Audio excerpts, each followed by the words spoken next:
বাবর বাবর নিয়ে যে বেশি লাফালাফি করছিল হুমায়ুন কবির পশ্চিমবঙ্গের, তো হুমায়ুন কবিরকে তৃণমূল কংগ্রেস বহিষ্কার করেছে। কিন্তু হুমায়ুন কবিরকে বহিষ্কার করেছে, হুমায়ুন কবিরের যে বাবরের আইডিওলজি সেটাকে বহিষ্কার করতে পারবে না কোনো দিন।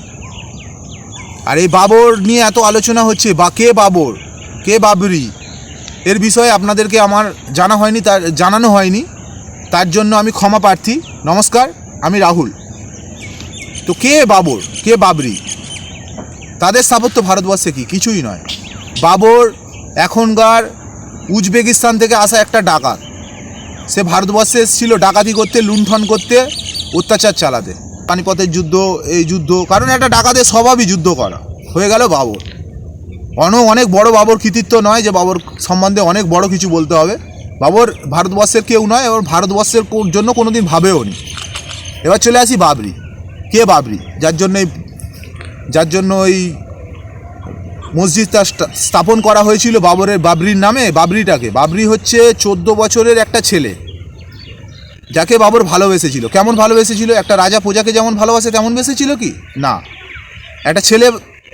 একটা পিতা একটা ছেলেকে যেমন ভালোবাসে তেমন না। একটা বন্ধুকে যেমন ভালোবাসে না, এর মধ্যে কোনোটাই নয়। কেমন ভালোবেসেছিল? এরকম ভালোবেসেছিল যে একটা স্বামী একটা স্ত্রীকে যেমন ভালোবাসে, ওই বাবরি নামের ওই 14 বছরের ছেলেটাকে বাবর ভালোবেসেছিল।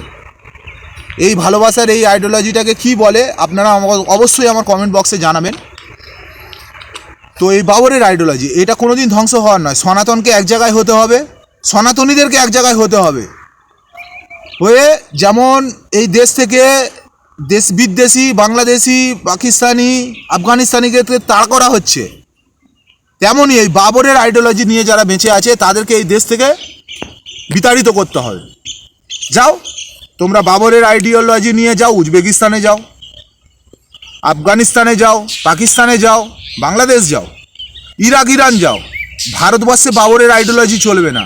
ভারতবর্ষে থাকতে গেলে জয় হিন্দ বলতে হবে, বন্দে মাতারামও বলতে হবে, ধর্ম বর্ণ সব কিছু নির্বিশেষে বলতে হবে ভারত মাতা কি জয়, বন্দে মাতারাম। নইলে ভারতবর্ষে থাকার অধিকার তোমাদের নেই। যারা বলতে পারবে না তাদের নেই। আর এই কথাগুলো বলার প্রবলেম আমাদের তো হয় না, একমাত্র একটাই জাতির প্রবলেম হয়, যারা মাথায় টুপি পরে আর ছোট প্যান্ট পরে, পাজামা ছোট, তলোয়ারের নোকের উপরে যারা নিজের ধর্মকে ত্যাগ করেছিল তারাই এই কথাটা বলে। কিন্তু অ্যাকচুয়ালি ডিএনএ টেস্ট করলে দেখা যাবে যারা সবাই ভারতীয় এবং সনাতন ধর্ম থেকেই এসেছে। কারণ সবথেকে বড় মুসলিম দেশ ইন্দোনেশিয়ার যিনি প্রেসিডেন্ট, ওনার ডিএনএ টেস্ট করেছেন, উনি পেয়েছেন যে আমি ভারতীয় বংশভূত, সনাতনী বংশভূত। তো তোমাদের অস্তিত্ব কোথায়? সবই সনাতন থেকে, তোমরা যতই অস্বীকার করো। তো মেন কথা হলো এটাই, ভারতবর্ষে থাকতে গেলে বাবরের আইডিওলজি চলবে না। ভারতবর্ষে থাকতে গেলে এপিজে আব্দুল কালামের আইডিওলজি চাই। এপিজে আব্দুল কালামের চিন্তা ভাবনা নিয়ে এগোও না।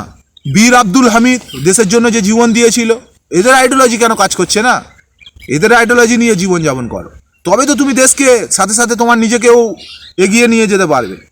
তাছাড়া কোনোদিন এগিয়ে নিয়ে যেতে পারবে না যতই শিক্ষায় শিক্ষিত হও। যদি বাবরের আইডিওলজি নাও তাহলে ওই বুকে বোম বেঁধে ফেটে পড়তে হবে। তোমার শরীরের সেই সবটা যেটা তোমাদের কবরে দেওয়ার নিয়ম, সে কবরও তোমাদের নাসিব হবে না। বাংলা কথা। এবার আসি বাবরের আইডিওলজি যুদ্ধ। যারা বাবরের আইডিওলজি নিয়ে ইউজ করতে চাও বা বাবরের আইডিওলজি ভারতবর্ষে মেলাতে চাও, তাদের কাছে একটাই প্রথম করছি অনুরোধ, পরে অন্য কিছু। কারণ আমরা গোপাল মুখোপাধ্যায়ের অনুগামী, এখানে বাবরের আইডিওলজি চলতে দেব না। আমরা নেতাজি সুভাষচন্দ্রের সেই বাঙালি প্রতিভা, সেই বাঙালি ইয়াং জেনারেশন চলতে দেব না। বাবরের কোনো রাজনীতি এখানে চলবে না। এখানে ভারতের সংবিধান মেনেই তোমাদেরকে চলতে হবে। থাকতে পারলে থাকো, নাহলে ইরান, পাকিস্তান, আফগানিস্তান, বাংলাদেশ, অনেক মুসলিম রাষ্ট্র আছে যারা বাবরের আইডিওলজি নিয়ে বেঁচে আছে এখনও। চলে যাও। এখানে ভারতবর্ষে বাবরের কোনো আইডিওলজি চলবে না। নমস্কার, ভালো থাকবেন, সুস্থ থাকবেন, ভেবে দেখবেন যেই যে তৃণমূলের সরকারে যে চলছে লোক দেখানো আইডিওলজি, কারণ আমরা জানি মমতা বন্দ্যোপাধ্যায় নিজেই এইসব বলছেন ভুলভাল সনাতন ধর্ম নিয়ে।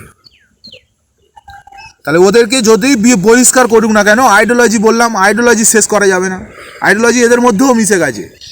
তো আপনাদের কাছে আমার বিনীত অনুরোধ এটাই, হাত জড়ো করে অনুরোধ এটাই, নেক্সট জেনারেশান আপনাদের একটা জেনারেশান চলে গেছে, হয়ে গেছে, দেখুন ভালো করে চিন্তা ভাবনা করে। আপনার বাচ্চাটা গ্র্যাজুয়েশন করে বাড়িতে বসে আছে, নেক্সট জেনারেশান যাতে ভালো একটা পরিবেশ পায়, ভালো একটা ভারতবর্ষ পায়, যাতে তারা তাদের আইডিওলজি নিয়ে নেক্সট জেনারেশান আমাদের সনাতন ধর্ম নিয়ে আমাদের কালচার করতে পারি, সেই পথে এগোন, সেই রাস্তা দেখান।